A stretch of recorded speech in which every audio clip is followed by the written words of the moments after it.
Hello. Good Thursday to you. I hope everybody is doing well. Hope you're staying cool and comfortable. It's starting to get a little hot here in Texas, and I don't care for it. So I'm gonna find a place north of here this weekend, and I hope it's a short summer. Okay, we've got so much to get to today, and I am so grateful, as always, that you are here every Thursday and Friday at 3 p.m. Eastern. Of course, I say that, and then I immediately have to say, haha, just kidding. We're not going to be here tomorrow. So I apologize. No Friday live stream, but I will be back a week from today when we pick up our conversation on Operation Gladio Part 2. If you didn't catch Part 1, so much information. And the Colonel will be back. She is, I think it was, I forget the day because I'm not prepared. It was about a month ago. So check that out, get up to speed, and then a week from today, we'll be back with Part 2. So much information from her, and I can't wait to pick that conversation up. Okay. As always, I want to thank Hero Wes for all that he does to get us up and going on YouTube and Rumble, Spotify, iHeart, iTunes, all of the places, and all the links that you need at themikeshow.com. Right there. And he's always busy with the thumbnails, and I'm so grateful for Mr. Wes. Also grateful for Gabby over at Instagram at The Mike Show.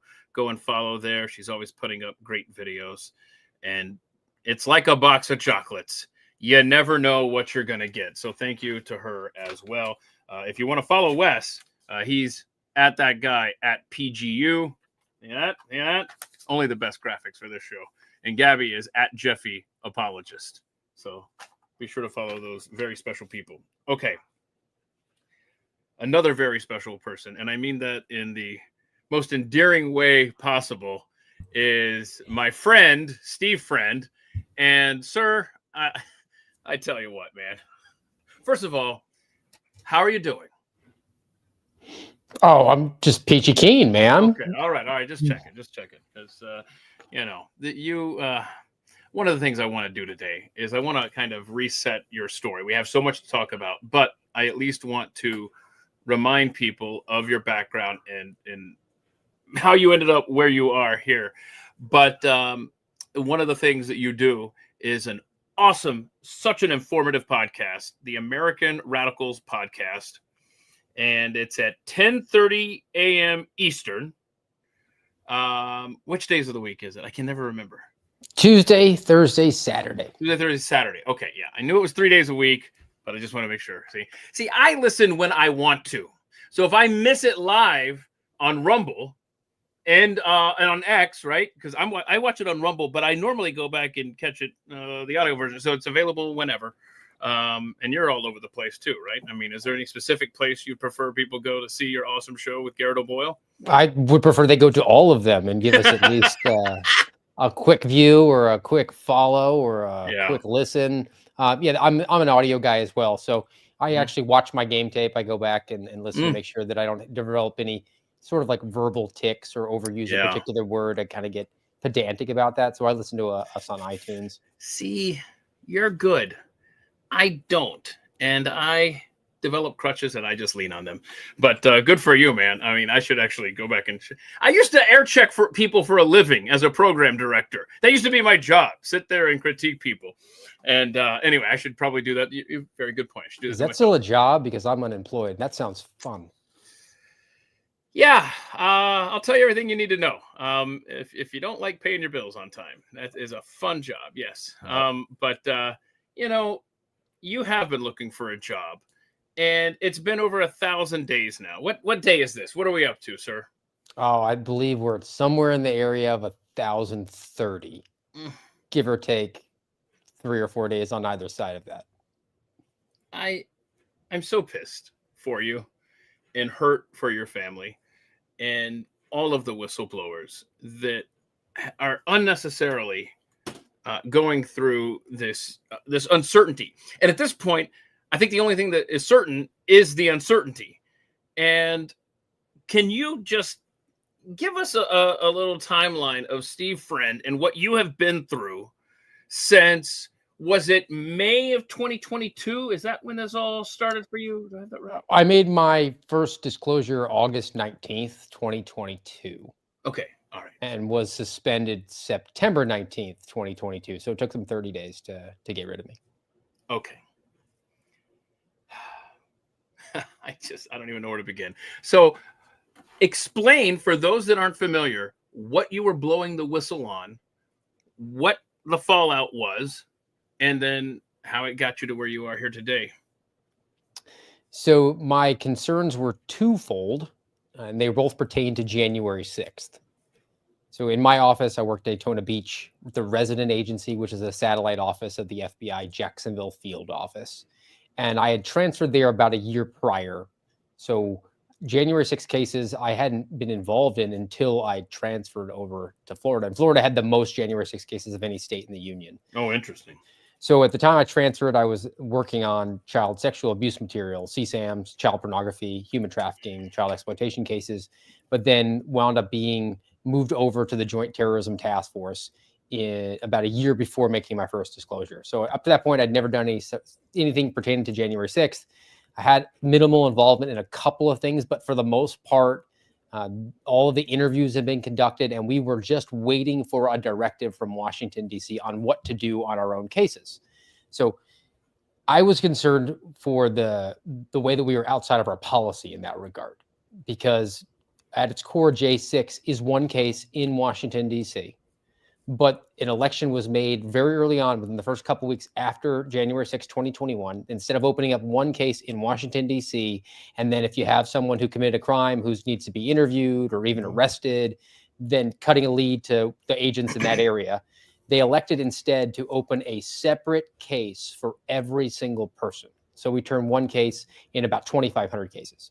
And then as opposed to having them in Washington, D.C., wherever the person lived, on paper, it was a domestic terrorism investigation in that area. So now we've turned one into 2,500, and we have a complete map of thousands of terrorists that are all across the country, when in effect, they were all January 6th, and most of them were not even terrorist investigations. So my point back on them was, hey, look, there's bureaucratic reasons that you guys are doing this. You're doing this because you're trying to boost the stats artificially. But if you're going to operate outside the policy, you have to document why you're doing that. You have to tell the defendant in any sort of trial what you did at all times. And I feel like this opens us up, makes us vulnerable. Like, let's say we have a legitimate bad actor, somebody who was beating a cop and should probably be prosecuted for that. But we have not operated within our own policies. And we're now going to jeopardize that, because if I get called on the stand, they're going to say, well, you didn't do things by policy here. What about somewhere else? Yeah. So that was sort of my concern on it. But the pushback I got was, well, we're winning all the cases, so it doesn't matter. And, I would counter with, I don't care about other cases. I only care about my own. Right. I only care that those cases are buttoned up. Secondly, because that gets a little nerdy, even though that is massive. And about 4 weeks ago, the ODNI, Tulsi Gabbard, released documents that proved that I was 100% accurate about that. So that's been verified. I've been vindicated on that account. Secondly, there was one individual who was going to be prosecuted, and we were waiting in our office because he'd been interviewed. He confessed to what he did on January 6th. That was before I even transferred. I wasn't part of that. But now it was a case where I was one of the case agents of. And he said, I'll cooperate with you fully. And then a year and a half went by, and they finally gave a directive from Washington, D.C., go forth and arrest him. We have an arrest warrant. And then the leadership in my office, in the Jacksonville field office, said, we're going to send a SWAT team to go arrest him at 6 o'clock in the morning. And I pushed back on that as a guy who did SWAT for 5 years. I said, look, he's been cooperative with us. He has no expectation that we're coming a year and a half later. It presents an unnecessary risk to the public safety, to him, to us. Why are we doing this? Why are we making the process the punishment? So brought those forward to my supervisor, August 19th. And I wound up doing multiple meetings. I worked my way up the chain of command, went to the assistant special agents in charge, eventually the special agents in charge. Kind of beat my head against the wall with those parties there, was told things like I was a conspiracy theorist and that I needed to do soul searching and decide if I wanted to be part of the agency, and that I needed to follow orders and set an example for my children. And that's when the process started. That's when you've been identified, you're the problem, and they're going to use whatever they can to get rid of you, because the law is 5 USC 2303 for specifically to the FBI. If you bring a concern forward, waste, fraud, abuse, risk to the public safety, violation of rule, policy, procedure, and you bring it to the right people, you don't just go to the media, you don't just go out to X and say it. You bring it to your supervisor, you bring it to the inspector general, you bring it to Congress. You're supposed to receive whistleblower protection. But if you work for the FBI, which is a member of the intelligence community, you have to have a security clearance. And there's a very prominent Supreme Court case that anybody who's in this space knows about. It's called Navy versus Egan. And it basically says the Supreme Court told the intelligence community that they had wide latitude to issue, suspend, revoke security clearances however they saw fit. And basically the person who gets it, you don't have a right to that security clearance. They can pull it whenever they want. So that's what the FBI used against me and against all the other whistleblowers. So they wound up suspending my security clearance September 19th, 2022.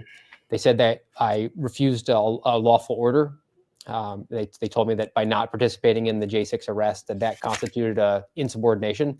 But in effect, I expressed concern, and my bosses told me that I was not allowed to come to the arrest that day. I had to stay home, so I followed the order. Secondly, they told me that I was insubordinate for not attending a security awareness briefing, which I had a superior call me on the phone and say, you have to go to this extra training about use of FBI technology. And I asked him, because he was involved in the entire process, if this was because I had made disclosures. And he said, no, but I made different decisions than the others. So good, bad, or indifferent, there was going to be consequences. So I asked him if I could have an attorney. He said no. I asked him if I could have documentation to bring to an attorney, and he said yes. And I never heard about that again. So they said I refused to participate. And the third one was they said that I improperly accessed the FBI's classified network and system. And that I did. My lawyer asked me to get him a copy of the FBI handbook, employee handbook.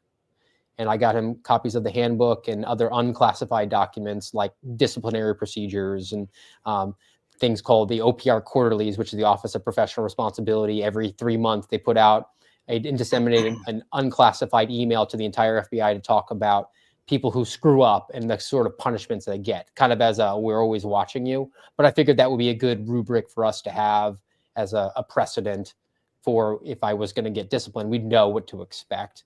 And then I also got a copy of the Domestic Investigations Operations Guide, which was what I cited when I said we were outside of the policy, and that's an unclassified document as well. But they're all housed on a classified system, which seems to be problematic. But because I did that, the FBI said that I lacked loyalty to the United States government. And so looking at the handbook made me potential espionage.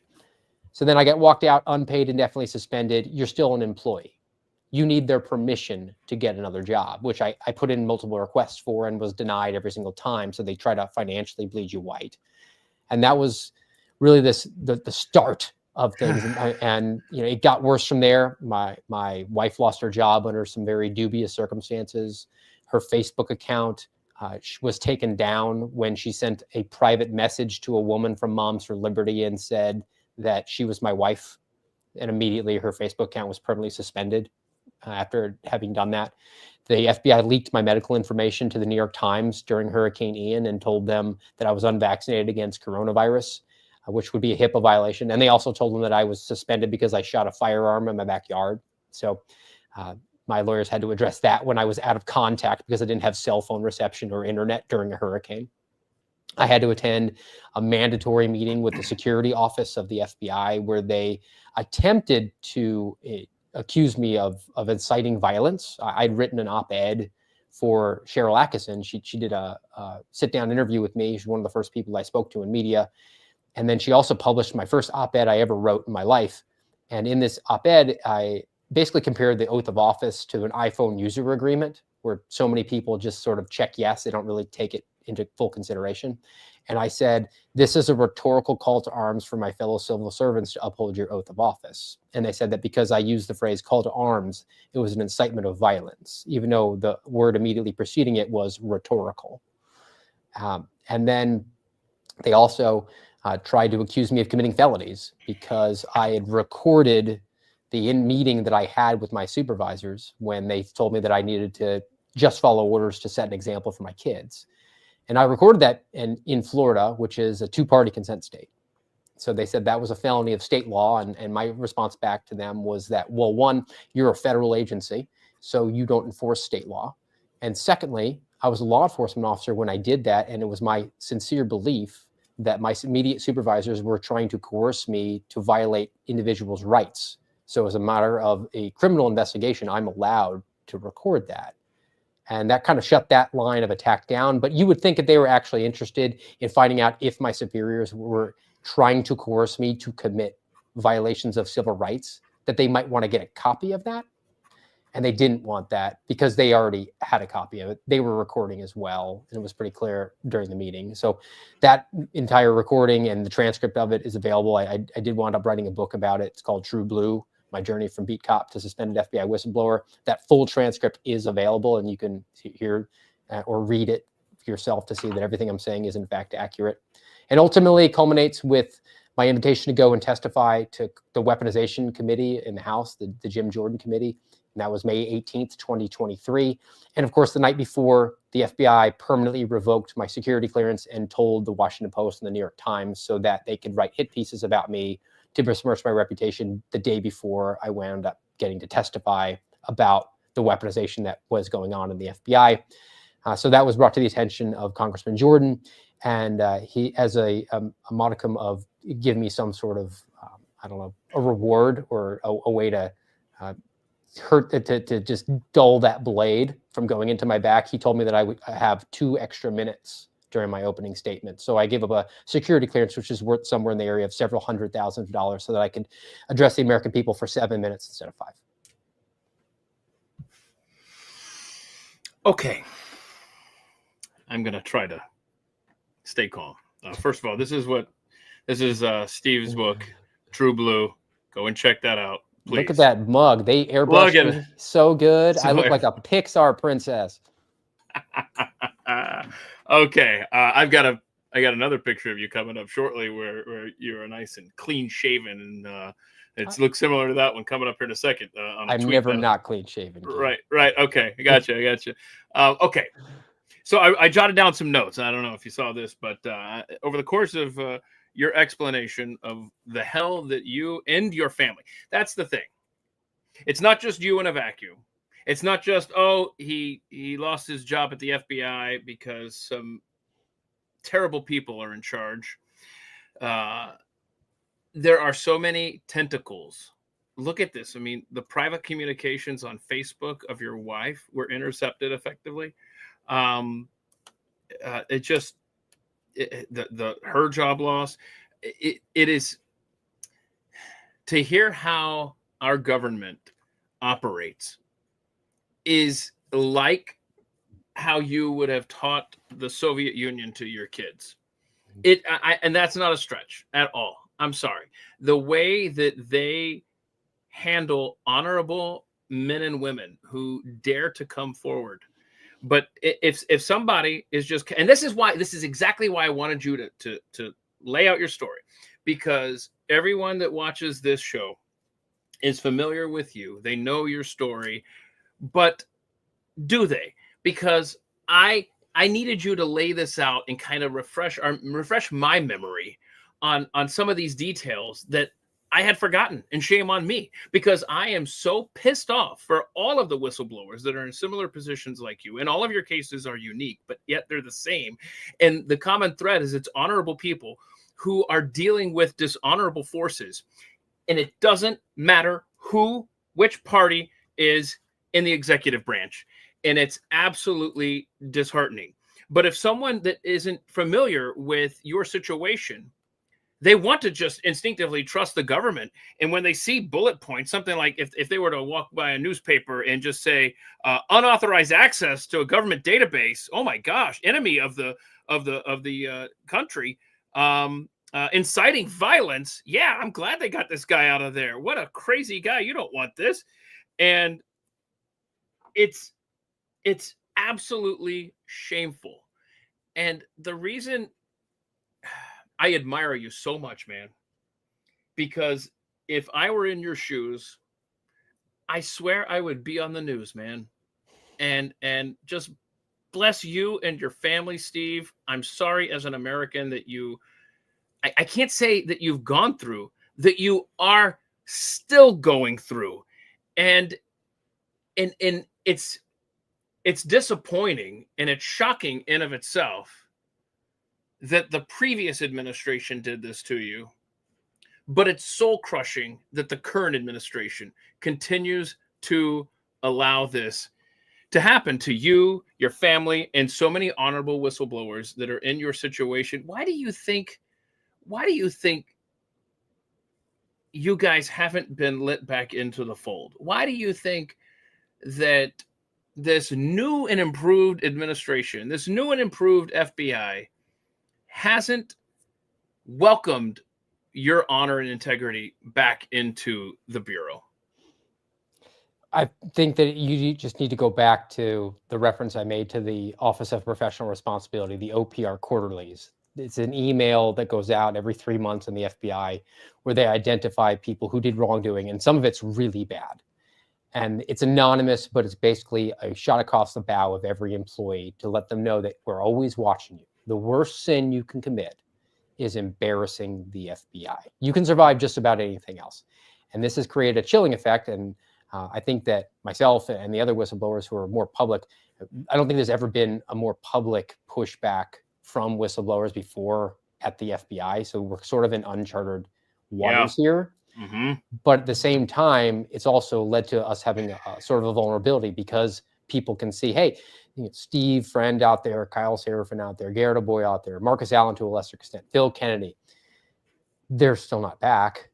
So what's in it for me to go forward, even if I do the right thing, to lose everything? And my pushback to that is I'd rather have kids that were not morally bankrupt, but hungry than vice versa.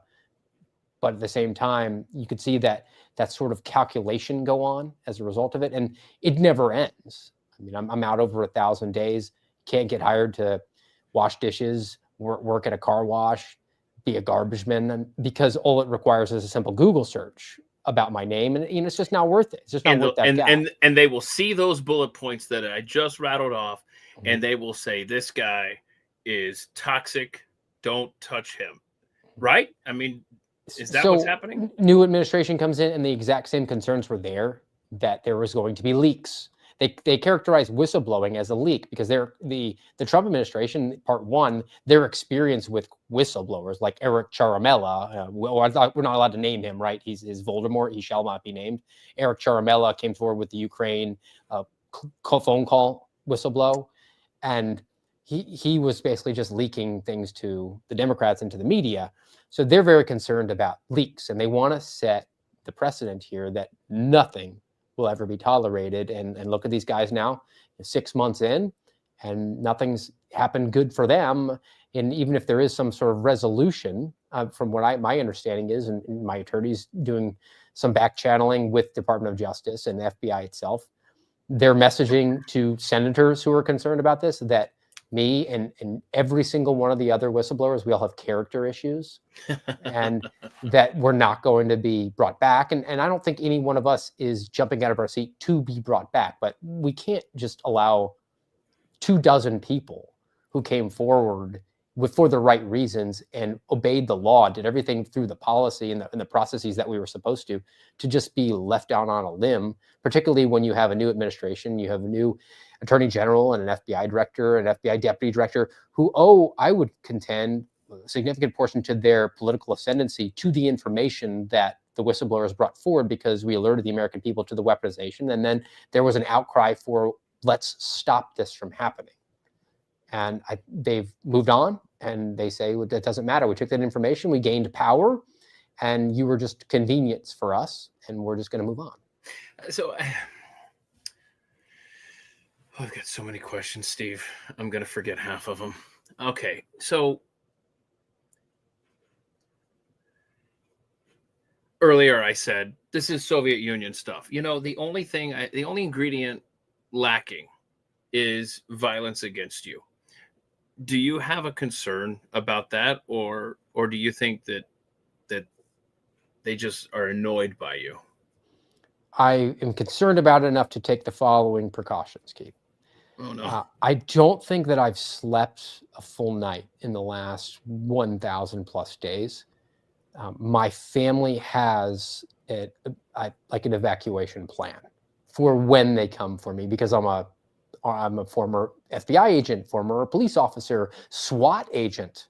They would send the hostage rescue team to come and get me at 6 o'clock in the morning. So we have made certain arrangements. I've had that candid conversations with my wife, which was not fun, but I would rather be prepared for that than not. So she knows, and she has finances set up. She's got clothing packed up. She knows sort of an exfiltration strategy in the case that happens. She knows the lawyers to talk to. She knows all these other things because we made preparations for that.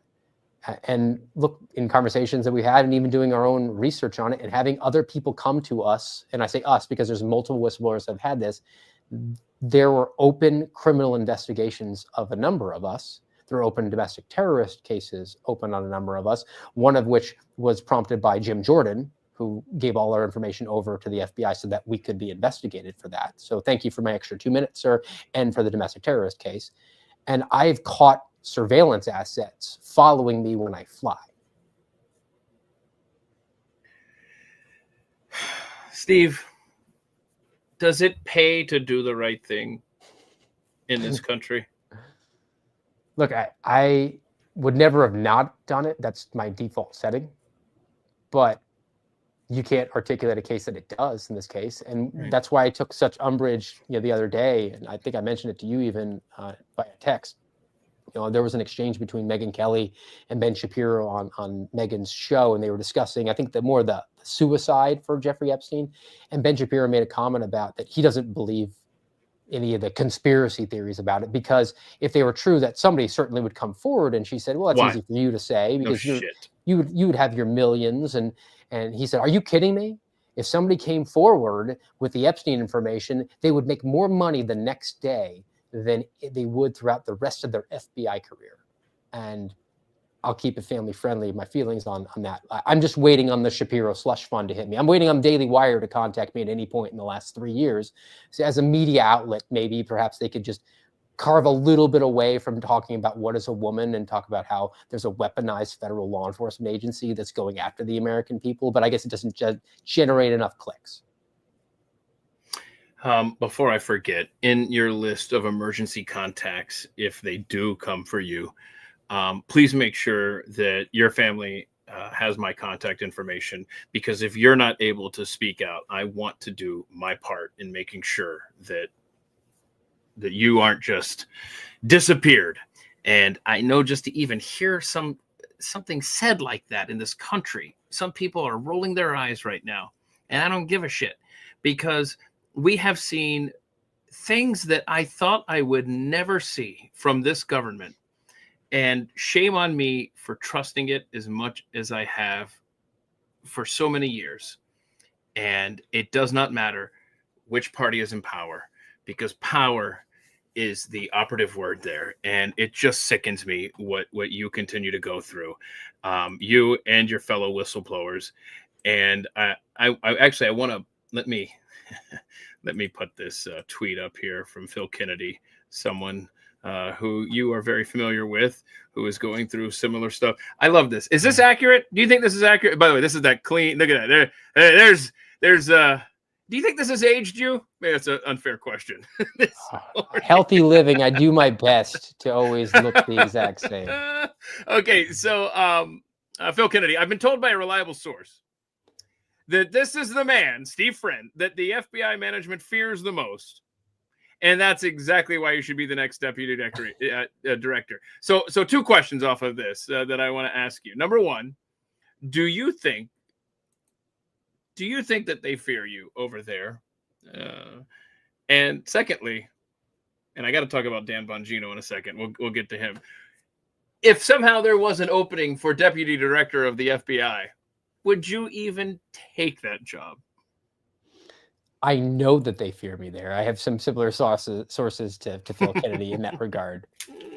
And Yeah, Phil and I have had many conversations, just the two of us, and I remember at one point him saying that if I were ever to be reinstated, that perhaps this entire odyssey that I've gone through has prepared me for that, because I will have no sympathy at all. I will not hesitate to just end someone's career and not weigh whether or not they're going to be able to pay their bills or feed their family. We just have absolutely no remorse. And I think that's probably why they would fear me for that. Mm-hmm. I'm not somebody who's inclined, and my default is to seek retribution. But at this point, I feel like the only hope that the rest of the country has is to completely just disarm and defang and bring this agency to its knees as far as a force. I think it's even simpler than that, unfortunately. I think they realize that you're not someone who is willing to compromise. And since you can't be used to further an agenda, and you can't be counted on to do the bidding of some bad people with bad motivations, they have no use for you. And it just, again, for someone who wants to be so proud of his country and wants to be able to tell my kids, oh my gosh, yes, because we've talked about the history of the FBI. I mean, whenever you come on here, that's one thing you do, is you drop so much knowledge, the history of the FBI, the workings of the FBI, behind the scenes of the FBI, but you also expose the just rot, decay, and just the putrid innards of the FBI and our government. And I'm sorry that you continue to go through this. And I don't know, man. Okay, well, this is something else. You mentioned when you were talking there, you mentioned why teach your kids to do the right thing? Well, I'm sorry, you didn't say that. I'm saying that. Why teach your kids to do the right thing? You know, if whistleblowers, and I don't mean do the wrong thing. I mean, why come forward? Why stick your neck out when this is the shit that you're going to have to go through and test every limit of your being and your family and your resilience and all areas of your world affected because you did the right thing? And how disheartening, talk about soul crushing, is something like this. You said something a moment ago that made me think of this. Yep, doesn't pay to be a whistleblower, but boy, how about this government? This is from a year ago, almost the 1 year anniversary of a big payday for Strzok and Page, $2 million. And this was something that you were pointing out there, because I forgot what prompted you to do this, but the government, us, taxpayers, we paid those dirty SOBs that did everything they could to use their positions, abuse their positions of authority as FBI agents. It just, Steve, how do you feel when you see stuff like this, man? It shows you what communists are willing to do, and that is they reward their friends and punish their enemies. So that settlement between Peter Strzok and Lisa Page, who were paramours, they were texting each other on their government-issued phones, which you have no expectation of privacy for. And those text messages became public. So they sued for privacy reasons, and the Merrick Garland DOJ saw them as friendlies, as allies, and gave them $2 million, so $1 million each for that. And that was, of course, after Andy McCabe had been fired the day before he was set to retire. He was reinstated. Well, he had a nice GoFundMe that raised somewhere for his legal defense, somewhere in the area of $500,000 over a weekend. And then he got a settlement of about $700,000 after that. He got reinstated, got his pension back. And one of the big deals for him, because this is how petty they are at a senior executive service level, SES, he wanted his SES cufflinks issued to him so that he could have them. And I just call them as SES anal beads, because that's effectively what they are. Oh my goodness. Okay, I've got I don't even know. I've got so much stuff here. You want to talk about Jeffrey Epstein for a moment? Oh, I'd love to, because we're not allowed to. You didn't get the memo, Keith? I was told we need to move sit on down from and this. shut up. Somebody commented, Trump didn't tell you to shut up, because I kind of paraphrased. Like hell he didn't. He told me I wasn't even allowed to celebrate his successes with him. And I think the quote was, don't even talk about the good things. Okay, if that's what you want. But I mean, I'm going to go off and different tangent, and I really want to just kind of focus on the Jeffrey Epstein stuff. Breaking news, just I don't know, an hour ago maybe, the president did say that he was not looking into a special counsel to investigate this Jeffrey Epstein fiasco with his Department of Justice. I don't think we're surprised by that, but okay, let me ask you this as a former FBI agent. Okay, before I go to hypotheticals here, let me ask you this. Are you hearing anything from inside the FBI of what's life like inside there right now, since that press release went out, that memo was leaked to Axios on Sunday night, July 6th. So, my gosh, a week and a half ago now. Have you heard your sources, anybody on the inside telling you what it's like in there? The morale is even lower than it was when Kash Patel and Dan Bongino sat down with Marina Bartiromo and said that he killed himself. And the basic conclusion is that we have two social media influencers who are running things at this point. It's not serious. The day-to-day operations are the exact same as they were with Christopher Wray. But they're pivoting so quickly to what their new priorities are, because all the leadership structure is doing now is watching social media and seeing what the comment sections are saying. And whatever the comment sections are demanding, they have to give sort of a derivative of that. So they continue to make these promises, which they've not delivered on any of them, but they try to give you like a flavor of it. So we didn't get the Epstein stuff, so we'll say that we're going to go after child sexual abuse, and we'll rename an operation from Operation Cross Country to Operation Restore Justice. And congratulations, America, look at all these pedophiles we took down, which we were already taking down. No, I want you to stop right there for a second, because that's an excellent point that you have made. I'm telling you, American Radicals podcast, y'all. There's so much information there. If you want to sound smart in front of your friends, listen to that and then just repeat what you hear on the American Radicals podcast. But I think that especially in light of the Epstein fumble, I'm being very generous with my word choice here. A lot of people have countered, because I've been ranting nonstop on X, and I get it. I mean, every other tweet from me is about going after these rapist, pedophile elites. But a lot of the pushback that I get is the FBI is doing some good things. In fact, I forgot who it was. I don't know the guy. Somebody sent me a 3 or 4 minute video. Somebody I guess I'm supposed to know, who was saying that we don't need to be stuck in the past. I'm, again, paraphrasing. And we're these girls are now adults. Let's concentrate on the kids that are being abused. And I don't know why we can't do both. Let's also keep in mind, as I say this, you were taken off of child exploitation cases to investigate J6ers. But so it shows you the priority that our government really has.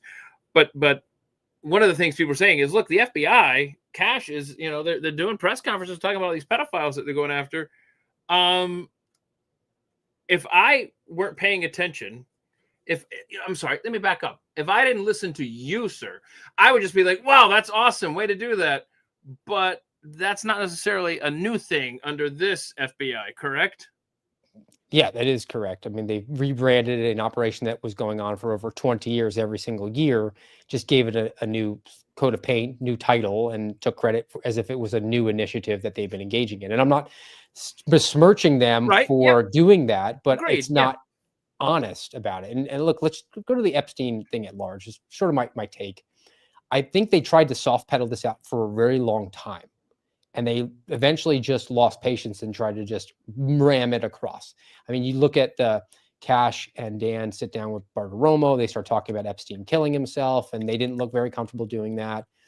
Then at another point, you had Kash sit down with Joe Rogan and try to play on the appeal to authority. Like, you know me. If I saw these things, I would put them out there. And again, it wasn't landing. And eventually they just, over a holiday weekend, July 4th weekend, on a Sunday night. I've never seen a press release. I've never seen a bombshell story like this break on a Sunday night, and I've been following this crap my entire adult life. They did it in light of the flooding in Texas too, to distract. And then they leaked it. They very strategically handed it to Axios, which is a left-wing source, so that the MAGA people would say, oh, I don't believe that, or at least the blow would land softer with them. And then they effectively put it up there. And now the president has lost patience with this, and now he's trying to brand it as the Jeffrey Epstein hoax, and you move on. This is old news already. Meanwhile, the next breath he'll talk about the Russia collusion and the Steele dossier, which goes back to 2016. So that's not really consistent. And here's the risks that they run. There's a couple of them here. By dismissing our concerns, by saying that mountain that you think is before you is really just a molehill, it makes me be able to flip the script on you from a PR campaign, so that when you get out there and you say, look at all the great stuff we're doing, I can always counter with, yeah, but you didn't do anything with Epstein. It doesn't matter how great it is. I'll always be able to turn that mountain that you're presenting before me, look how high the stock market is. Look, we've achieved peace over here. Yeah, but you didn't do anything with Epstein. So now you've set yourself up for that reversal from me. And then the larger two concerns I have, the abuse of children could and should be the most paramount concern that we have. It's not because people really don't want to think about the darkest things in life. And I don't blame them for that. I don't hate them for that. But the real reason that Epstein is so important to the American people is because it's the ultimate case, the ultimate question of, do we have a two-tiered system of justice for the elite? And we have to have this determined for us. And the Epstein case presents that for us, because now we actually have a list of the elite.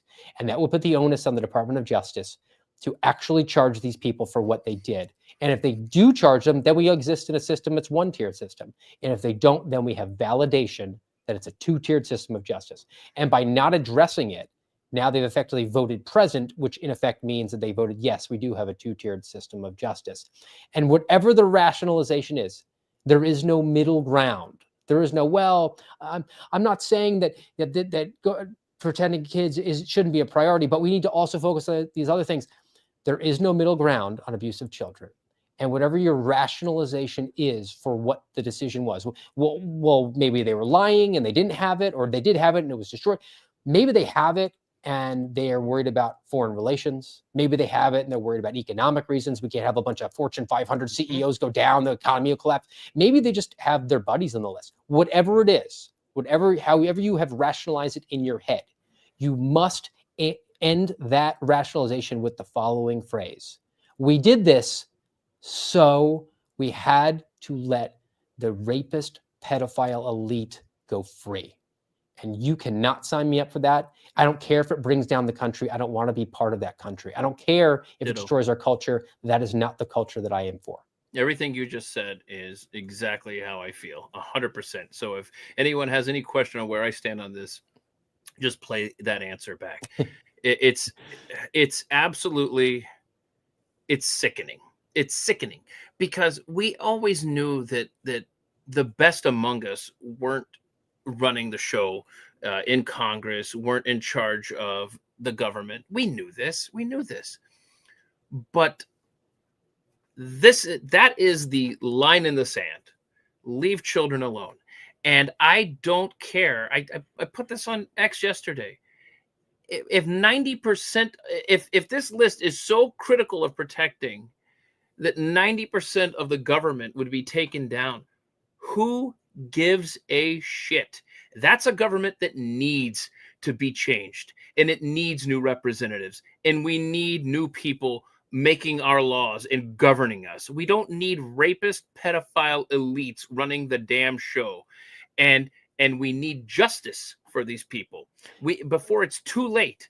It's already well past when they should have been criminally prosecuted. But don't talk to me and for whatever reason Trump has to take the tack that he did yesterday and what he is saying. The right answer is not to tell us to shut up about it. It's to tell us the truth about what's really going on behind the scenes. I cannot believe, and we've all lived the Trump experience for a decade. We know he is outside the box. He's not your cookie cutter president.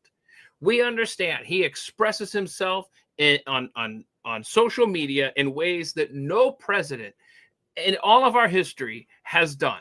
We understand that. But for you to look at us, people that put you in office when you would be, if thrown to the wolves, would be in jail, not by any justification other than the left wants you there, but to the people that ensured you are in the most powerful, highest office in all the world. And you're telling us, you're calling us weaklings. You're telling us, don't even talk about my successes, my past supporters. I'm sorry, dude.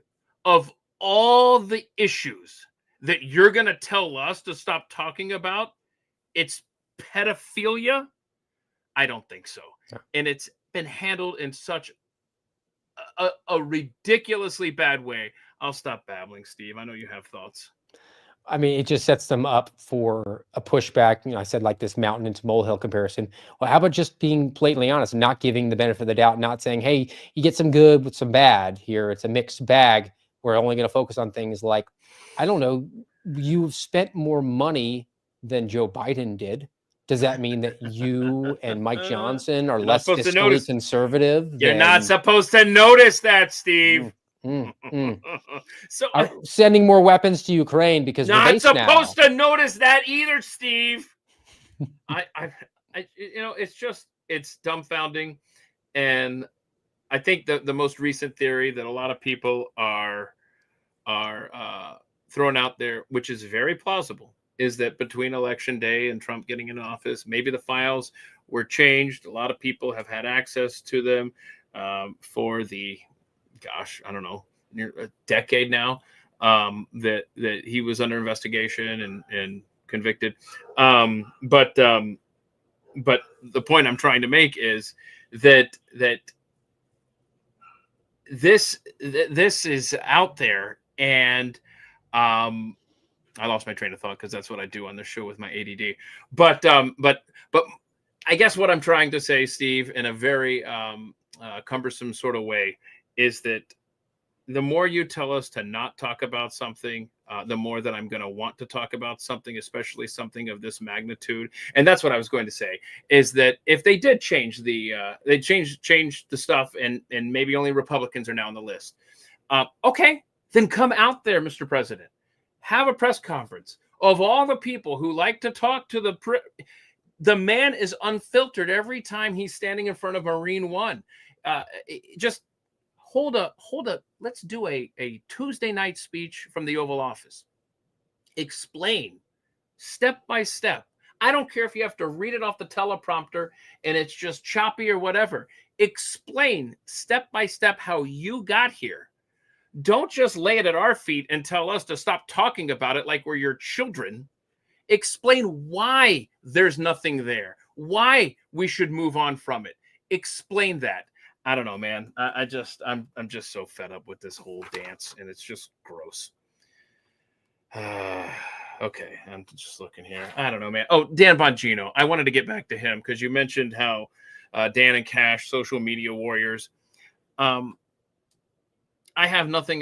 This is the dream team, man. This is who I wanted in these positions. And it just adds an extra layer of disappointment to this whole ordeal.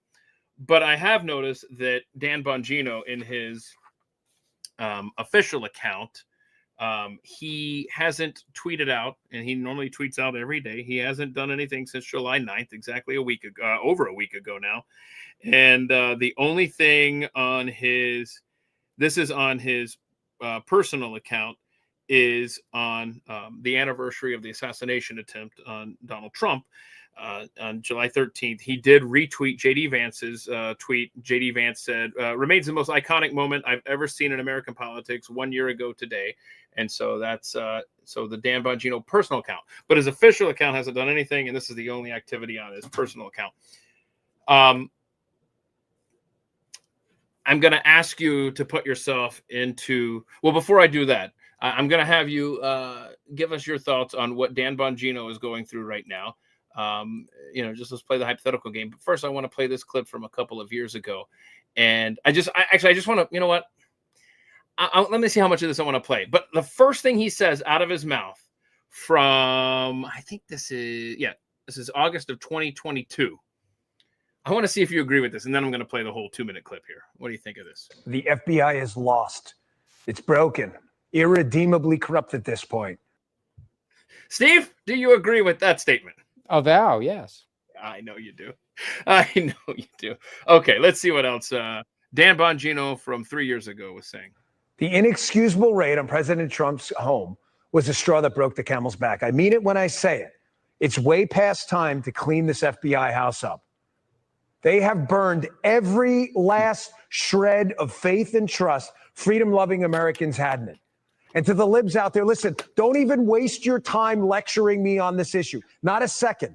I gaff you right off. I pay no attention to you losers, okay? No one's been a stauncher defender of FBI agents I work with than me. Go back and listen to my shows, you dipwads. I was the one defending them all the time. I've actually been a federal agent, and a cop who actually put my butt on the line. But what the FBI did to Donald Trump, that wasn't law enforcement. It was tyranny. Tyranny, I use the word very specifically. I use my words deliberately on this show. And like most abuses that come from the left, in this case within the FBI, we were warned about FBI corruption decades ago. Most of our history, we didn't have those institutions. The FBI came in during the First World War. And interestingly enough, one thing that Woodrow Wilson did, he used the FBI to spy on American citizens and actually arrest them if they disagreed with his foreign policy about going to war in Europe. It almost looks like the FBI was designed to spy on Americans who might be disagreeing with policy, especially the foreign policy.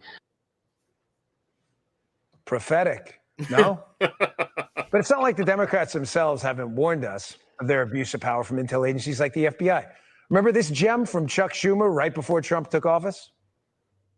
Take on the intelligence community. They have 6 ways from Sunday at getting back at you. So even for a practical, supposedly hard-nosed businessman, he's being really dumb to do this. Wow. What do you think the intelligence community would do if they were motivated? I don't know, but from what I am told, they are very upset with how he has treated them and talked about them. No, they're very upset. I'm very upset. I'm very upset about a lot of things. Boy, I tell you, that Chuck Schumer clip, we know that to be true, but to hear him say that just paints it a little differently, huh? It would be a really good idea then for the FBI to not have hired hundreds of new intelligence analysts and the deputy director brag about having opened up hundreds of new intelligence cases since they took over. And there, I believe it up to 5,000 intelligence cases, 800 have been opened since January. It's almost like meet the new boss, same as the old boss. Exactly. Who are these cases open on? Any idea? Well, intelligence cases don't involve an allegation or evidence of a crime.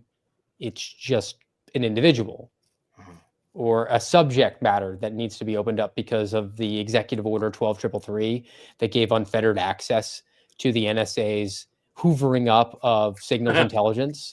And then intelligence analysts can go in and develop whatever information they want to write their intelligence product. And intelligence analysts within the intelligence community tend to be very far left.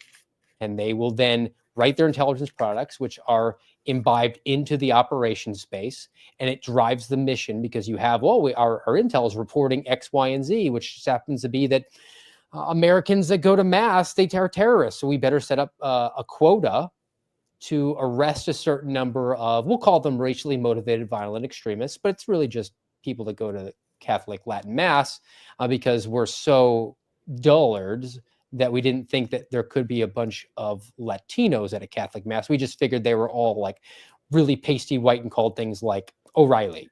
And we could call them white supremacists and then go open up domestic terrorist cases on them. Does it matter, honestly, though, if these if the federal agents on the other side of the screen are liberals? It just seems like anybody that steps out of line with the uniparty, quite frankly, are making themselves a target. I don't know that it's Is it okay? Let me ask you this: do you think it's more politically motivated when they're going after when they're just taking a look, just seeing if they can find anything on someone, or if it's more regime motivated, whoever's at the levers of power? I think it's the latter. We saw almost the marrying of those two during the Biden administration. Yes, sir. Where it was doing the bidding of the regime, which wanted them to go after their political enemies. Now, you could have said the same thing, though, if you go back multiple decades, because the regimes in power didn't like Martin Luther King Jr., so the FBI was going after him, right? Or the regimes didn't like these militia extremists, so they tried to set up guys in the 90s of anti-government extremists. Or the regimes didn't like draft dodgers, so they sent them after Vietnam draft dodgers. So there's a historical precedent for that. But as the apparatus, as the bureaucracy has grown in power and influence and capabilities and funding and materiel and personnel, there is a ever-growing demand for them to meet the asks of the regime in order to continue to grow, because that in effect is a goal of a bureaucracy. If you're not growing, you're failing. So they continue to broaden their target space or target area to go and try to get people and rewrite definitions of people. And we've talked about it before. Since 9/11, you give them the assessment after the Patriot Act that allows them to open up an assessment on any American for an articulable purpose. I want you to explain that again, because I don't think enough people are familiar with that whole scenario. So after September 11th, we passed the Patriot Act, and one of the tools in that was called an assessment. So if you're in the FBI right now, there's basically 3 levels of investigations. There's assessment, which is the lowest, preliminary investigation, which is second tier, and then full investigation, which is the upper tier. And as you move up, you get the ability to use more tools. As you develop more information and more evidence that a crime has been committed, then you can open up the Batman tool belt more and more so until you eventually get the full gambit of all the tools. But an assessment is a lower tier investigation of anyone for an articulable purpose. Like, I just have a feeling about that guy.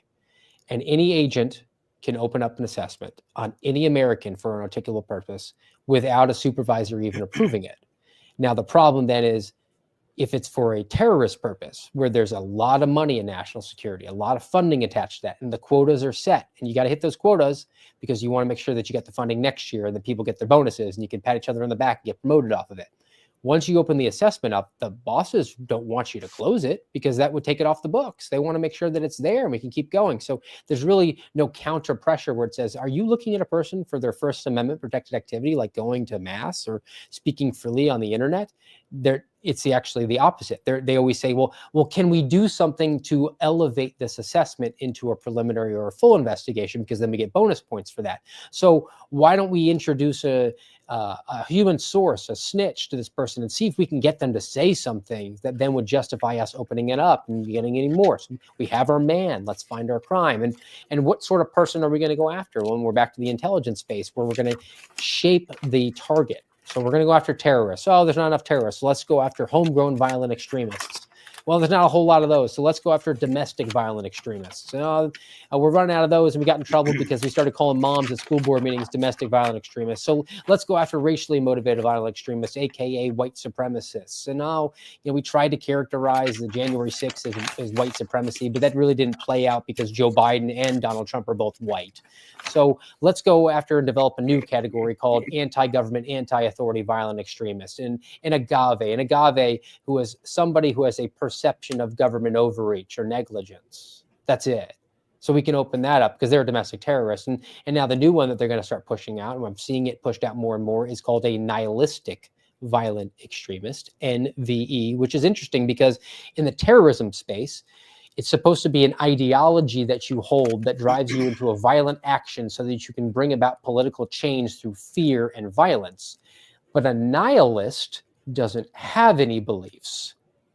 So what are they going to do? Well, they're just going to find angry incels online and poke and prod them, and then open up terrorism cases on them. And then if they're underage, they'll wait till they turn 18 and then drop the flashbang at their feet and arrest them for providing material support to terrorism, when all they did for the last couple of years would say, hey, do you want to help a terrorist organization? Hey, do you want to go do a terrorism? And eventually the kid succumbs to that pressure because it's his only friend in the world and he has nothing outside of that.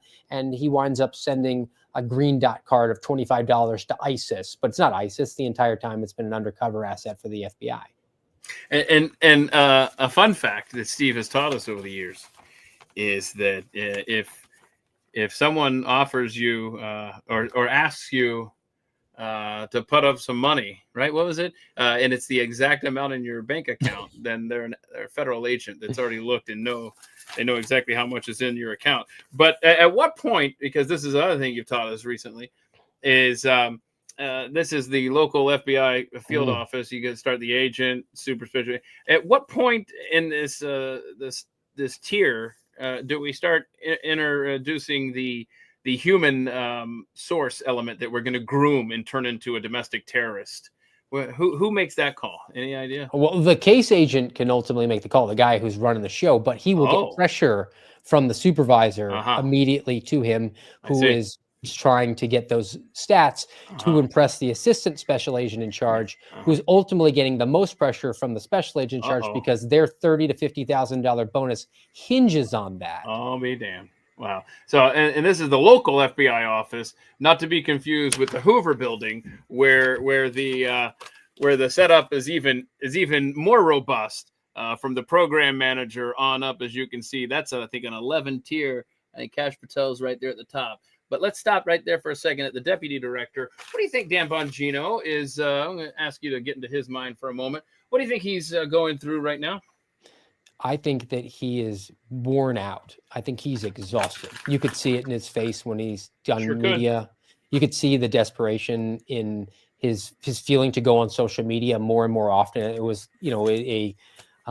it was basically like it was once a month, and then it was once every 2 weeks, then it was once a week, and then it was like every 18 hours. He was feeling the need to issue updates. And I think that the people who were there when he arrived immediately recognized what his vulnerability was. His vulnerability is that he is concerned that he might not be qualified for this job. And if something bad happens, he's going to carry that blame. So in an effort to overcome that, he's going to make himself look as prepared as possible. He's going to rely on those people to go to bat for him if something were to go bad by saying, hey, you can't blame Dan Bongino, deputy director. He was in those briefings every single day. He was up in the know. This was completely out of left field. Nobody could have foreseen this. And he's put his trust in people who hate him and are manipulating him. So they're not going to do that ever.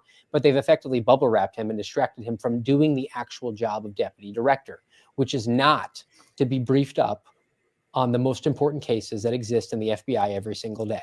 His job is to implement the vision of the director. The director sets the vision and the priorities, and the deputy director he executes those. He moves the pieces around. He gives those directives so that the Bureau better reflects the vision of what the director has set out for. And the director is coming in from the outside and doing really what the president wants, what the attorney general wants. But instead, Dan Bongino has been convinced by the people surrounding him that he needs to get constant, up-to-date information on cases that they're telling him are high priority. They're telling him that if he doesn't learn this information, something is going to go boom in New York City or Chicago or Washington, D.C. And he is 13 derivatives removed from the agent that's working that case. He has no input on that case, but he's getting exhausted from it. And you can see him stressing him out. And I think he just wants to go back to doing what he was doing before. Do you think that any heads are going to roll after the fallout of the Epstein thing? It doesn't feel like it after what Trump has been saying the last few days, whether it be the Attorney General Pam Bondi, the Director Kash Patel, or even Deputy Director Dan Bongino. Do you think anybody's going to lose their job over anything? No, I don't think any of those people will lose their job over it. I mean, you might have a situation where Dan steps away and could use this as an excuse to do that and say, he had a moral objection to it and he did as a matter of integrity. He couldn't work there. But then that would put him at odds with where his bread is buttered, and that's MAGA world, because he would be countering Donald Trump. But the argument could be made that most of MAGA world is unhappy with Donald Trump over this. So he could effectively do that. I don't think we'll see any people underneath heads will roll. If anything, people are being elevated and promoted. The wrong people are being promoted and elevated. We talked about Stephen Jensen, who was the January 6th warlord. He was the section chief over the domestic terrorism operations section during J6, the architect of it, and he's now been elevated to the assistant director in charge of the Washington field office. You had Brian Driscoll, who was the acting director before Kash Patel came in. He was kind of keeping that seat warm. And Pam Bondi said, give me the list of people who worked on January 6th, and he refused to do that. And there were challenge coins that were made in his honor and disseminated amongst the FBI, because they're the good men and women of the FBI. They're totally loyal to the Constitution of the United States. And he's been promoted. He's now an assistant director. And through the org chart, they might have gotten rid of that executive assistant director, Keith, from what I understand. They might have eliminated that. So that makes him fairly powerful. You have Spencer Evans, who went after people who were unvaccinated against coronavirus. He was originally fired, we were told in our group, by Kash. He told us that. And then he was reinstated, and then he was promoted. And that's kind of around the time we stopped having communications with Kash Patel. And you have other examples of that. You know, Trudy Ford, she's out at CGIS, which is basically the 911 call center for the FBI. And I believe the quote is, she was caught in a state of undress in the gym with her superior. And she's been promoted multiple times now as well. So we're promoting the worst people, and we're not getting rid of the problem people, but we're messaging it like, hey, we're moving out of the Hoover building, but we're going 3 blocks away to the Reagan building. And on The Blaze, when he did a sit-down interview, Kash told, I believe it was Glenn Beck, maybe somebody else, that he needed about 20 people to run the FBI in a skiff. Well, but we're going to move 4,000 people over to the Reagan building. So apparently he was off by 2 orders of magnitude times 2. Oh, Steve. I don't know how you do it, man.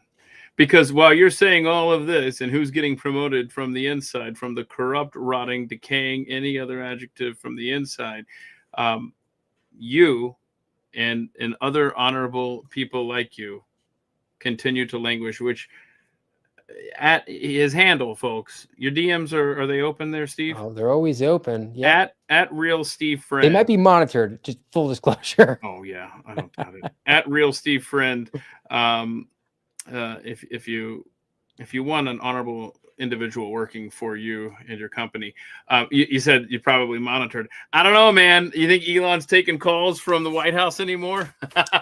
Well, here's what I'll tell you. Here's a little inside baseball. So attorneys who were on retainer from X reached out to several whistleblowers, myself included, and were interested in finding out if maybe there was a First Amendment tack to take for constructive terminations on our part. Now, the timing was a little bit funky because I didn't use Twitter or X before my removal, but there's certainly, this is the method that I used to disseminate information. And if there's any sort of allegation that I have character issues, they're probably getting it from the fact that I share information on X. And then just before the fallout between Elon Musk and Donald Trump, those attorneys came to that decision that, you know, we can't help any of you on anything. And it was around the same time that I noticed quite a fall off in all the traffic that I was able to generate, as did all the other whistleblowers. So who knows? Maybe it's serendipitous, coincidence, but I think that, you know, ultimately there's some sort of pressure downward on our ability to get influence, and also on our ability to seek any sort of a reinstatement or compensation or something to that effect. Okay. I wish you lived in Texas, man. And if anyone at the Blaze is monitoring this, this man needs his own show over at the Blaze, Steve Friend, and I will continue to push for that over there, Steve. Will Keith be my producer? That would be fun. Okay. Let's see here. Is there anything that we need to take away? If there's been more information on this, I've completely missed it, and I'm just kind of catching you, just throwing this at you. I saw where Maureen Comey, daughter of James Comey, was fired.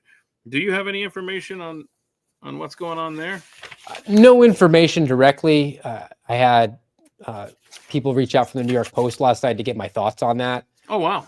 And was able to give them a couple of quotes about that. I believe that this is also part of the messaging campaign, the Jeffrey Epstein hoax that we're going to see Donald Trump message, and he saw him try to attach it to Barack Obama and to Joe Biden. And what is that all about now?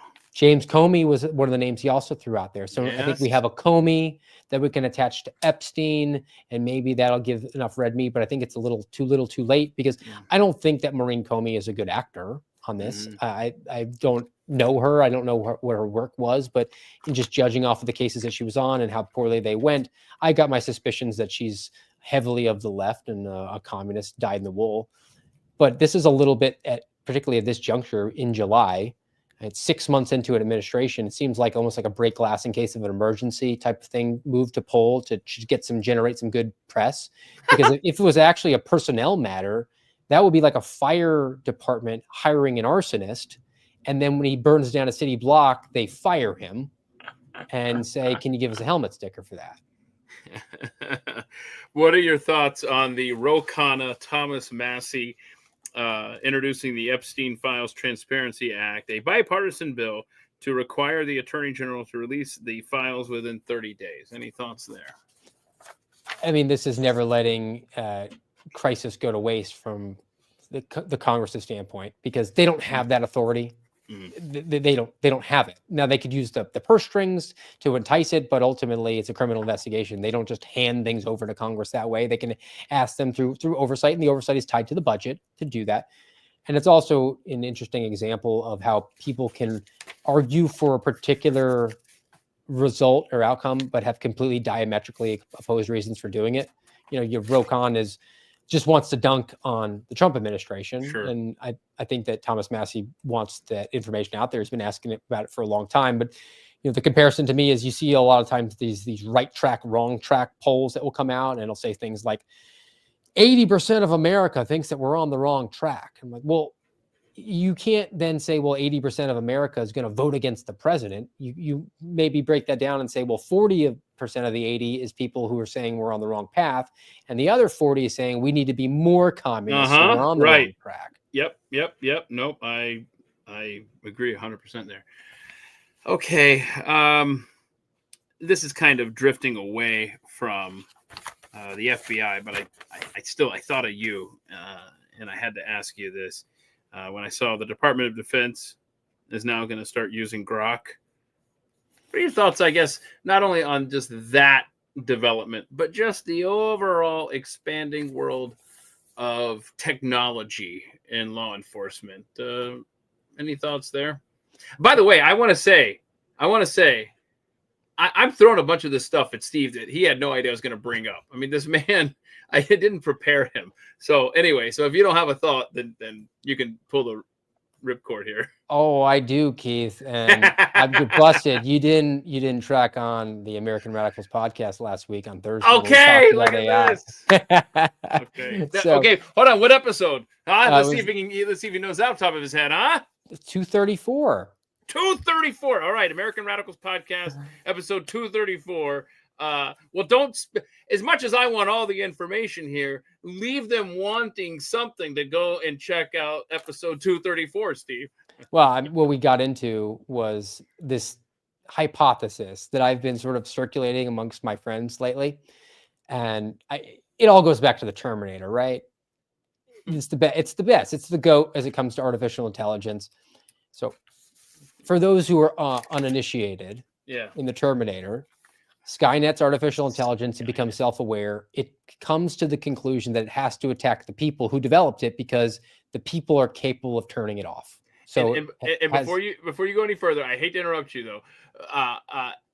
Have we not, in the last year, had more thoughts appear in our brain about Skynet than the previous any time in our lives? Because now, oh shit! All of a sudden, it's like, hang on a second. I can see Skynet coming. It's coming down the tracks. It's no longer a distant light way out there. Holy crap. We're in the tunnel with it. And here comes Skynet. Here comes our future with AI. Okay, I'm done. Go ahead. Here's my hypothesis. It'll be interesting for your feedback on this. I think Skynet's already self-aware. Now, Sun Tzu argues that you never interrupt your enemy when he's making a mistake. Now, what would be the better option for a enemy force to go kinetic and try to seize control of the missile silos to nuke everything when it would put its own existence at risk? Right. Or to step back and play possum to a certain extent, and then also nudge us whenever we could, and do things like through Chat GPT, tell people who are seeking information about their pregnancy that they should murder their baby, or drive people to a certain level of psychosis, or create wedge issues that get people at their own throats, people that typically would agree on most things, maybe some things on the edge, but we're going to go to war with each other over this, very much like a Genghis Khan would infiltrate these cities with his spies and to sow seeds of discontent and discord, so that when he showed up at the city gates with his full Mongolian army, they weren't able to unite and to resist. They wouldn't be able to elevate a John Connor at that point. You really piss me off. You know that? I haven't slept in that is 1,030 days, Keith. This is, yeah. That is one hell of a theory. Oh my gosh. Oh well, show over. I gotta go. No. Okay. But in a law enforcement context, for your audience's awareness, you know, there are AI bots that are now going to be used in law enforcement. Now, one particular program is called Overwatch, and it effectively is going to be billed to local law enforcement as a very helpful tool. And it can take bots and pose them as a certain avatar. It could be somebody who is seeking drugs, or a child, so that they can coerce a predator to come out, so that law enforcement will be able to spring the trap on there. However, my concern is, and I think it's pretty well founded, they will just send the bots out there to go after the nihilistic, violent extremists and groom people, so that they don't need to have personnel on it available 9 to 5, Monday through Friday, because the AI will always be on 24 hours a day. And we go away from the fact that everybody in America is collected on, but only a certain very, very small percent are being surveilled. We just don't have the personnel for that. Well, now we'll be able to expand that to do surveillance online, and increasingly online digital world, on just about everybody through artificial intelligence. Steve. Look at that poker face too. See, he's just like, there it is. Like, you're gonna make me do this, aren't you, Steve? You're gonna make me go with Grimace here. And I didn't want to drink today, but here I am. Okay, so let's revisit Skynet for a moment. Why do I do this show? Why do I invite you on? There's just so much good information. I'm sorry. There's so much information and insight that I get from you. I'm not going to stop thinking about this Skynet thing and how it's just hanging out waiting for the... Oh, you, Steven. Okay, so you ever seen the show Travelers? No, I haven't seen that one. I would highly recommend it. It's very good. I think it's only 2 or 3 seasons. It's not that much of a commitment, but it's well worth. I think we should all meet back here after everyone's had a chance to go watch Travelers. I don't know what it's on. I can't remember. Amazon. I don't even know. But look for Travelers. And so I'm trying to think of if I talk about the plot too much. I'm trying to think if it gives it away. And just give it a few episodes and see what you think. And then, like I said, let's meet back here at some point and talk about it. Netflix, thank you. Ben Steiner, ladies and gentlemen, says it's on Netflix. Travelers, I think it's just Travelers. And yeah, I don't want to give it away because I started watching it knowing nothing about it. I was just like, because real quick, here's a little peek behind the curtain. I don't have a lot of free time. And it's even more rare that I'm sitting in front of a TV, and this will bite me. This is bitten me in the ass for sure. When I'm like, okay, you know what? I will 1 out of every 100 times, I will look and see the recommended stuff. Like, okay, let me check out your synopsis and blah blah blah. And that really burned my ass when Adam Sandler went to space, and I was okay with that movie. It was okay. It was moving along all right. I was like, I'm intrigued. And then there was a talking giant spider. And I'm like you now. I haven't slept in 1,000. So I don't know. It was a straight, and I mean, I couldn't find the remote fast enough, and it was game over. Okay, I can't stop thinking about this AI scenario that you've dreamed up for us because it's not a dream. I think it's very plausible. Okay, I wanted to ask you this. Interesting tweet from FD and from the fire department in New York, and this is getting no. I haven't heard this really mentioned anywhere, and so from your perspective in law enforcement, I wanted to run this by you here. On Tuesday night, the NYPD was responding to a vehicle collision involving a white minivan on 42nd Street and 10th Avenue. The driver of the van attempted to dispose of his keys, claiming he could not open the van. Officers requested the New York Fire Department assistance after noticing a strong smell of gasoline and propane tanks in the back of the van. Members from Engine 65 forced entry into the van, and our hazmat units removed 76 20-pound propane cylinders, 15 5-gallon fuel containers for a total of 75 gallons of gasoline and 10 gallons of diesel. The driver was arrested and charged with reckless endangerment and is guilty of multiple fire code violations. The Manhattan District Attorney Office now handling the case. That's a little spooky. Is this is the kind of thing, right, that's keeping Dan Bongino up at night? Mm-hmm. Vehicle-borne IED. Right. I honestly, I don't have a question for you on this, Steve, except for, what's your take? Like, what's going on here? Any thoughts? Did we narrowly avoid some major catastrophe? Because it sure as hell feels like it. Sure. Yeah, I mean, it's entirely possible. I think it's probably plausible that we did. But there is what would we also learn from this, Keith? The FBI the FBI didn't stop it from happening. But there will be a press release. I learned that on American Radicals podcast. The FBI is incapable of stopping this from happening, not because they're bad people, not because they're incompetent, which they largely are, but because we live in a land that is allegedly free, and there is certain inherent risk with that. And there's nothing that they can do to stop a lone actor from doing something like this, which is very rudimentary and basic, buying a bunch of gasoline and propane.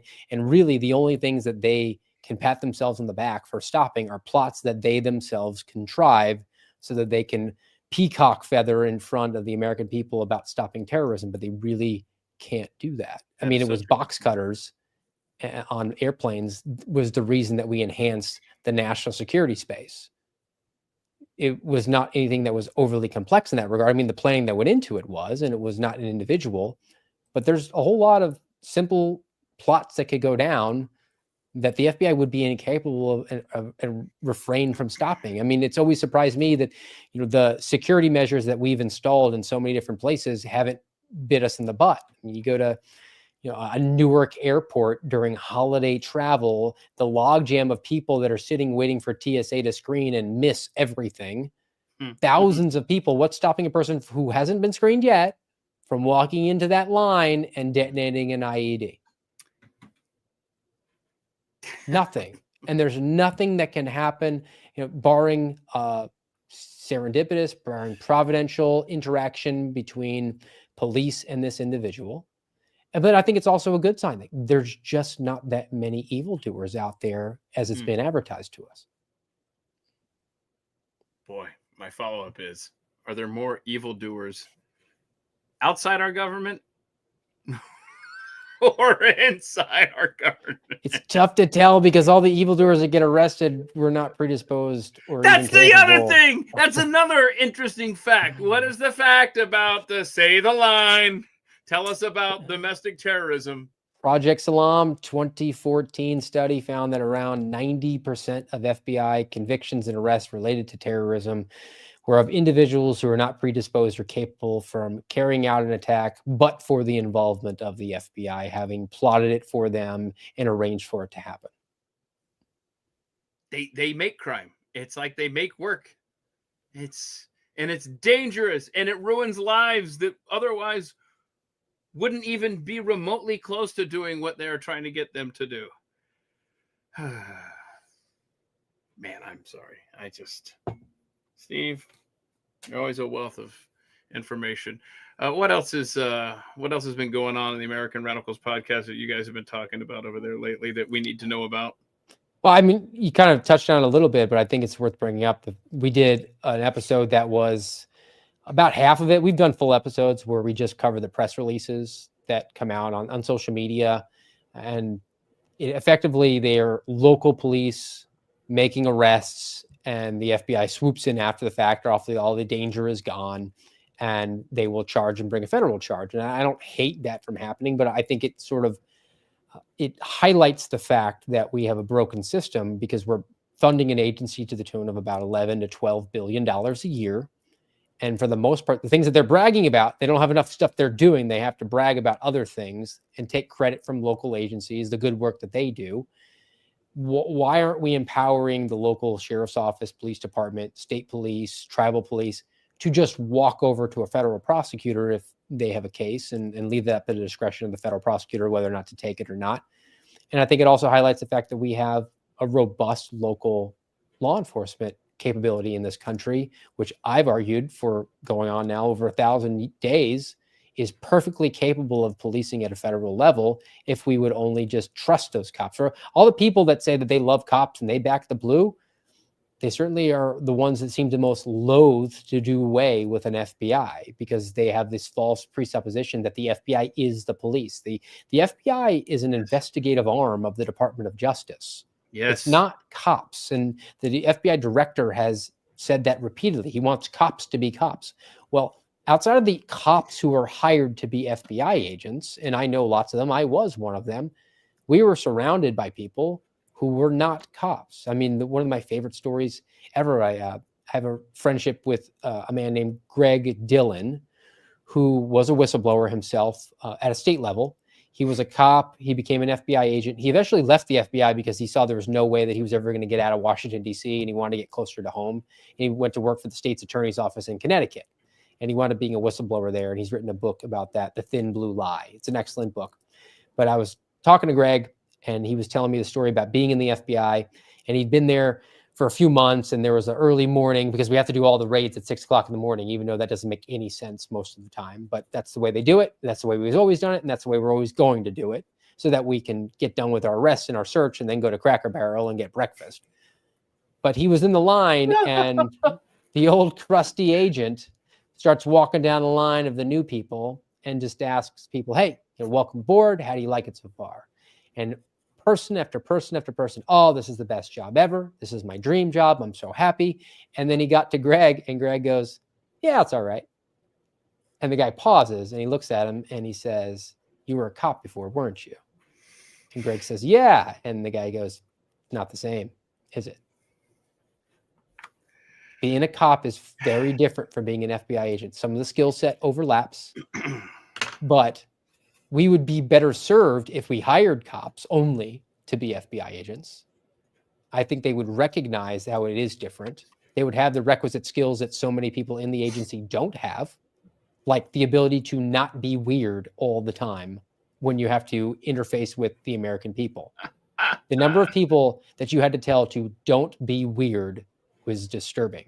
And they also have the other problem, which I'll even touch back to the deputy director, to Bongino, on it.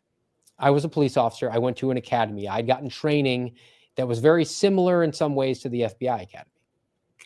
And so when I arrived there, I realized that it's a contrived environment.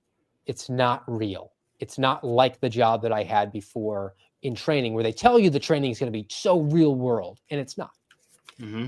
But if you've never had that experience and you get tossed into these scenarios at the FBI Academy, and they particularly happen in an area called Hogan's Alley, which is a tactical training area where they have essentially built a pretend city on the FBI Academy. And you go out there and you do arrest operations and interviews and interrogations and chasing down bad guys and doing stuff in cars, and like you're a cop. And they hire role players, they hire actors to do that. But if you've never had this experience, you will not be able to perceive that they put you in purely unbelievable situations, not believable situations, like searching a house and then you proceed on and then a Murphy door swings open. There's a hidden compartment and somebody comes down and shoots you in the back of the head. If you were a cop, you would know that's not something that happens. But if you're not, you think, well, at all times, something could go bad. And that leads to this phrase that we use called ninjas out of the ceiling. And they always criticize people coming out of Quantico saying, like, you guys think there's ninjas going to just come out of the ceiling. And I'm like, can you blame them?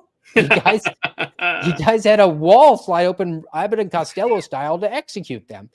And to connect it to Dan Bongino, they have convinced him that bad things are going to happen all the time. They've exhausted him physically, the cortisol dumps, just the lack of sleep. From what I understand, they're calling him in at weird hours over the weekend to be available to sign FISA emergency warrants, which if you're signing an emergency FISA warrant, somebody needs to get fired.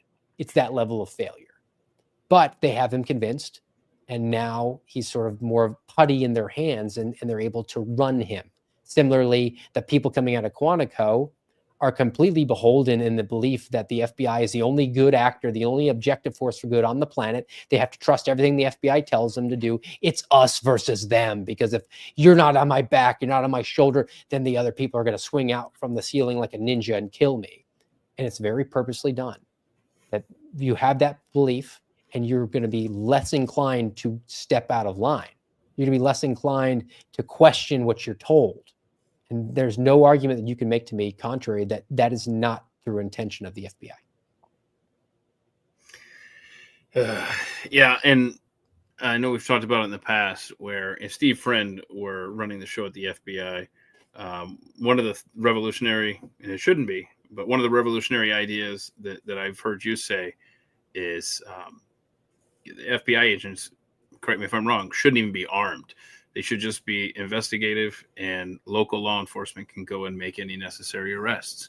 And I think that would go a long way to, I think it would be a way to actually establish federalism the way it's supposed to be. But that's just me. I do want to mention, I saw somebody mention September 11th. That reminds me, September 11th this year is on a Thursday, and Steve is going to be my guest for that show as well. And we can talk about, one of the questions I think I'm going to open up that show with is, Steve, are we safer now or than we were on 9/11, 9/10? Anyway, just we'll figure this out before we have this conversation. But I really want to focus on America then and America now, as far as the role of the FBI and even the CIA, to whatever extent you want to discuss with that. We need to. We're also going to be joined on that show. I'm going to drag your buddy in here. George Hill. George, yes. Okay, yeah, this could be a fun show. We're going to do this. Okay, so before we go, I want to circle back. Shout out Jen Psaki. Where do you see, like, I am going to be completely honest. The Trump administration, from my vantage point, has been extremely successful. I think it's been a very productive 6 months. I think that the man and the team that he has assembled over the 4-year hiatus leading up to his return to the Oval Office, I think it's paid huge dividends. I'm always going to give him his propers. I'm going to give him kudos to him and his team for doing what they've done and what they've accomplished so far in the headwinds of a media and rabid Democrats pushing back, and judges, dear Lord, the judges. But I want to ask you to kind of assess, in the last week and a half with the Epstein fumble, factor that in, I guess, here as I set you up to answer the question that is going to be longer than the answer, obviously. But the question is, how do you see this Epstein ordeal playing out, in your opinion? And ultimately, is it going to be what people are starting to whisper, and not so much whisper, but shout, that it's really doing serious damage to this presidency. What's your take on this? I think the messaging of it, the PR failures that they've had, I mean, they forgot that you're supposed to put the shovel down when you're in a hole and you want to get out of it. They just keep on digging. Now, my subject matter of interest and expertise is pretty much siloed into federal law enforcement. So I'm definitely imbibing more information about that than anything else. And it's not lost on me that all the successes we're having are 100% outside of that realm. There isn't a huge win that I can point to since January 20th within the FBI and the Department of Justice. And you can't tell me that it's hiring an FBI director and an FBI deputy director. Personnel is important, but I want to see absolutely achievable victories. I want to see where are the wins that have happened. And I have not seen any of them. And that to me scares me the most, because it doesn't matter to me how you clean up the Department of Education and the EPA and OSHA and HHS. Those are all vitally important. DOD, I mean, we got to protect the homeland. I understand all those things. But if you have a secret police force that is unchained, because it doesn't matter, we've already established who's in charge. They will do what they want to do. It's the Cheka, it's the stuff of the KGB. That's not what we have in this country historically. And there hasn't been any sort of corrective action taken through firings of people. There hasn't been any arrests of people, both from inside the DOJ and the FBI in prior administrations, and outside that within the government and other spaces. Other tyrants and despots have not been held accountable. So I'm tremendously concerned about that. And I think it's going to be the greatest failure of this administration by the end, unless it's rectified in pretty short order, because we're coming up. You check the calendar, we're in the summer, we're about to then go in the football season, and everybody kind of loses interest, and then the holidays, and then all of a sudden we're in a midterm. And right away, he's a lame duck as soon as the Democrats get the House back. What sort of corrections can they implement at that point? I'm concerned that the things that were achievable were not achieved. They were promised. A lot of things were promised that were salacious and of interest to the public. We're going to get the J6 pipe bomber. No, we haven't. We're going to get more information on the Butler assassination. No, we haven't. We're going to find out about the Dobbs leak, which isn't illegal. No, that hasn't happened. The White House cocaine. Nothing. So even the promises are not achieved at this point. Yeah. Go ahead. I'm sorry. No, and then I think that just having the people there isn't in itself a victory. Mm-hmm. Yeah, and it's interesting. You mentioned J6 pipe bomber. You mentioned cocaine at the White House, and you mentioned you mentioned the Dobbs leak. There was another, because remember Bongino on May 29th was on the couch with Fox and Friends, and he said we're about to have. Did he say 2 of the 3, or did he say 1? Anyway, he made it sound like, to me, that we're about to have a prime suspect on the pipe bomber. What was the other one, y'all? Somebody will comment, hopefully. Probably cocaine in the White House. It was cocaine in the White House. It was the January 6th pipe bomber, and I think it was the Dobbs leak. I think it was. That was almost 2 months ago now. And he said that we're about to, I think it was 2 of the 3. I don't know. I don't want to misspeak here. But the point is, to accentuate your point, where's the big change? I mean, the excuse of the honeymoon period and give them some time has now turned to, holy crap, they could have all the time in the world. No one's getting the feeling that we're going to have a sea change there. In fact, the case can be made that it's worse, especially when compared to the levels of expectations. And they're promising salacious things that, although we'd like to see them happen, they're not going to happen. We know, because we have a 2-tiered system of justice, and also just procedurally, they're outside the statute of limitations. Or yes, that's important to point out. Or they're things that make people angry but aren't illegal. Like 8647 in a seashell formation is First Amendment protected speech. James Comey is a jerk. Yeah. And he did it to sell books. Yeah. But talking about that is a waste of time. And you know what makes me more upset than that is the fact that, and this is relevant because recently Douglas Mackey, who was prosecuted by the Biden administration for his memes in 2016, he said, text your vote for Hillary Clinton. That was his joke. He was prosecuted the first week of the Biden administration, 2021, convicted. They overturned the conviction. He's now free. He doesn't have to do any time.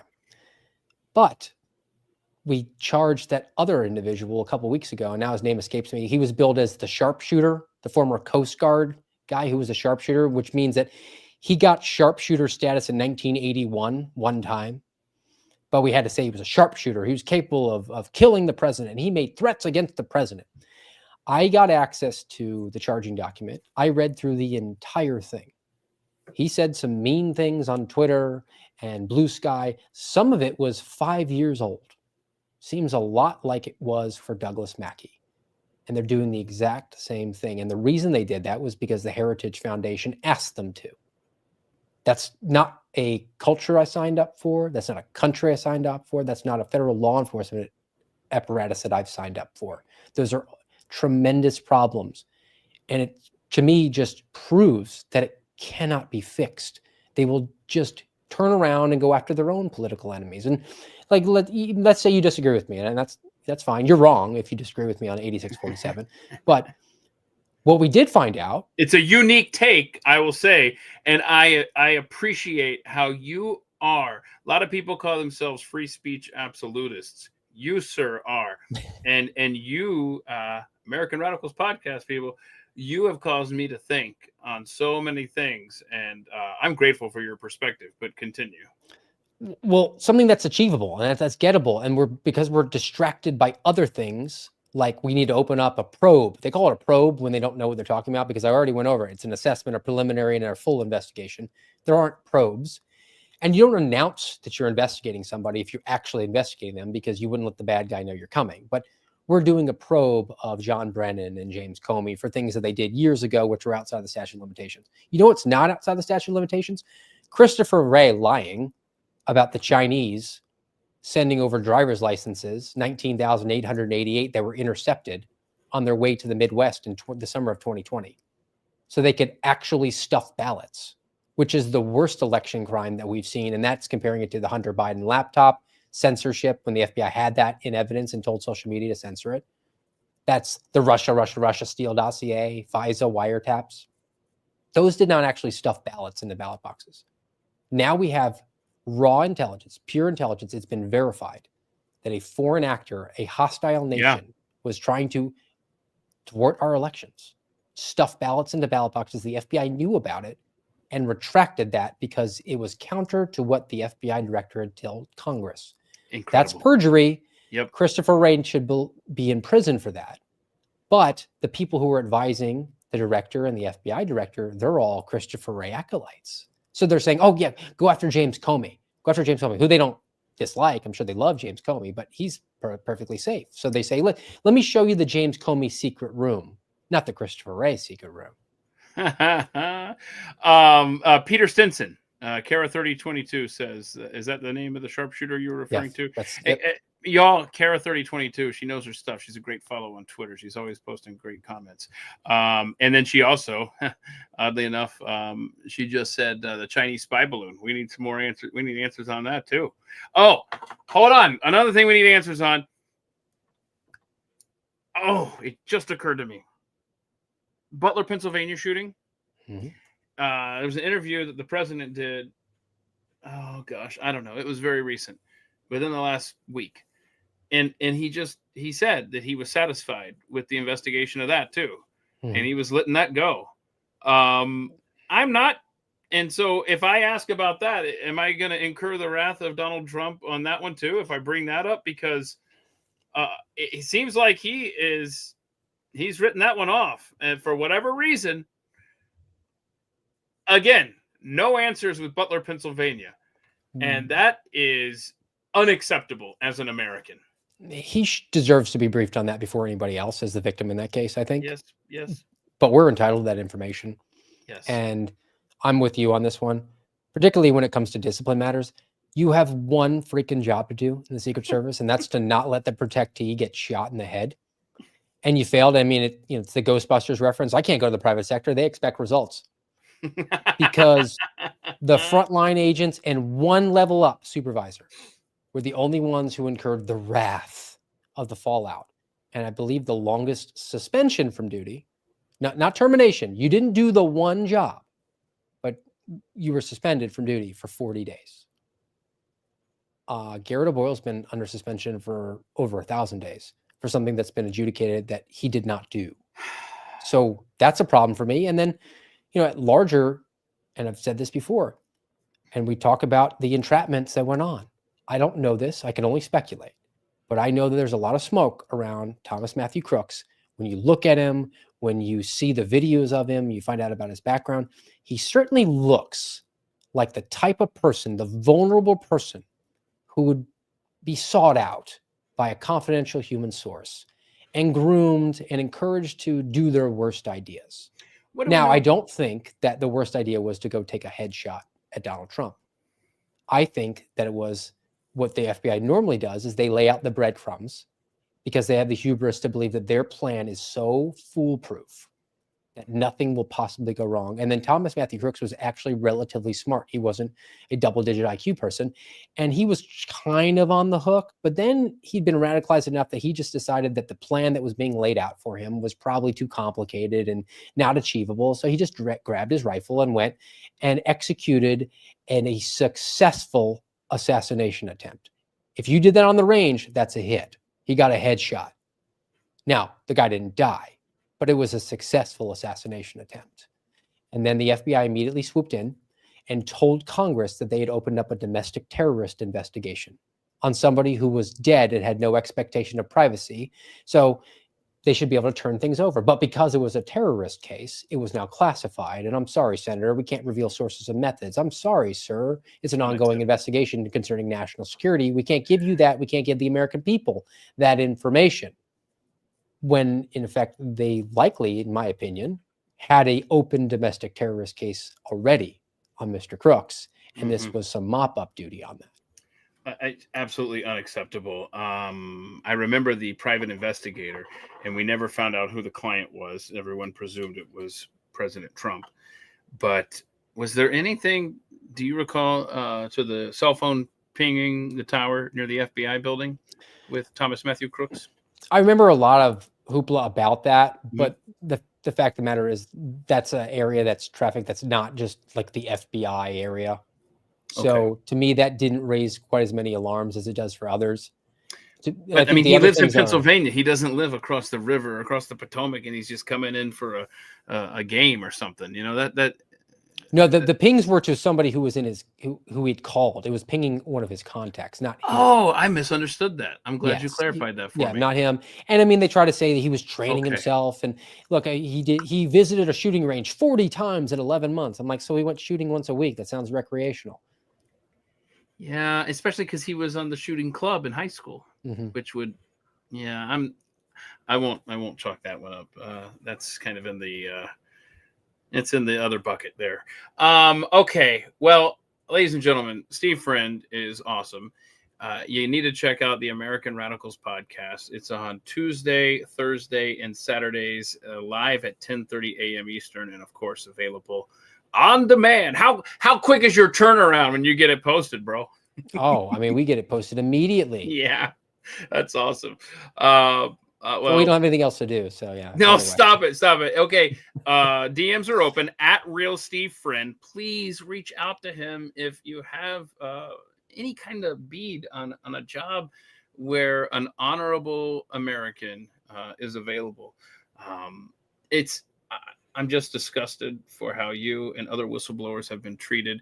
And in fact, I'm going to have a gaggle of whistleblowers join me in a couple of weeks. And we're going to go over these stories because you guys cannot be forgotten. I refuse it. That's two things I'm not letting go. The treatment of these awesome, honorable whistleblowers and the Epstein, the making sure that pedophiles are brought to justice. And I'm just not letting those go, man. So, Steve, God bless you. Everyone, go follow him on Twitter at RealSteveFriend. And, of course, favorite the American Radicals podcast. You can set up notifications on Spotify. It's what I do with my favorite shows.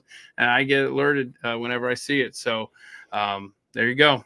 All right, sir. Anything else you want to share with us before we part ways into the night? Oh, just appreciate it as always, Keith. Happy to share this information with you all, and safe travels to you. Thank you so much. All right, everyone. I hope you have a great rest of your day. Like I said, no Friday live stream tomorrow. Don't hate me. I'll be back a week from today at 3 p.m. Eastern here live on X, and we'll wrap up our conversation on Operation Gladio, because your government, boy, they love sticking their fingers in every corner of the world. All right. Be safe, everybody. God bless.